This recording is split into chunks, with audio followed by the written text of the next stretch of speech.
এই মেয়েটি বারবার চোখ বন্ধ করে পুলিশ অফিসারের কাছে সাহায্য চাইছিল, কারণ মেয়েটির চোখে হেল্প লেখা ছিল।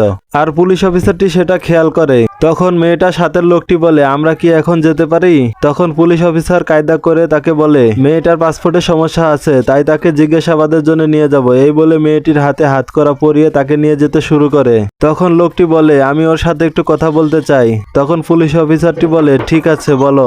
তারপর ওই লোকটি মেয়েটিকে ভয় দেখিয়ে তার কানে কানে বলে সে যেন পুলিশের কাছে সবকিছু বলে না দেয়। তারপর পুলিশ অফিসারটি মেয়েটিকে নিয়ে চলে যায়। তখন লোকটি তার শার্টের দিকে খেয়াল করে, তার শার্টে লেখা রয়েছে হেল্প। তখন সে বুঝে যায় মেয়েটি নিশ্চয়ই পুলিশের কাছ থেকে সাহায্য চাইছিল। অন্যদিকে পুলিশ অফিসারটি মেয়েটিকে নিয়ে একটা রুমে যায়। মেয়েটি বিস্তারিত তখন ওই পুলিশ অফিসারটিকে বলতে শুরু করে। সেই সময় ওই লোকটি আরেকটি পুলিশ অফিসারকে নিয়ে সেখানে যায়, আর ওই পুলিশ অফিসারকে জিজ্ঞাসা করে মেয়েটি কোথায়। তখন সে বলে, আমি তো জানি না সে কোথায় গেছে। সেটা শুনে ওই লোকগুলো এখান থেকে চলে যায়। তখন মেয়েটি একটা বাক্সের মধ্যে থেকে বের হয়। তারপর পুলিশ অফিসারটি তাকে তার পাসপোর্টটা দিয়ে বলে, তুমি এখন এখান থেকে চলে যাও।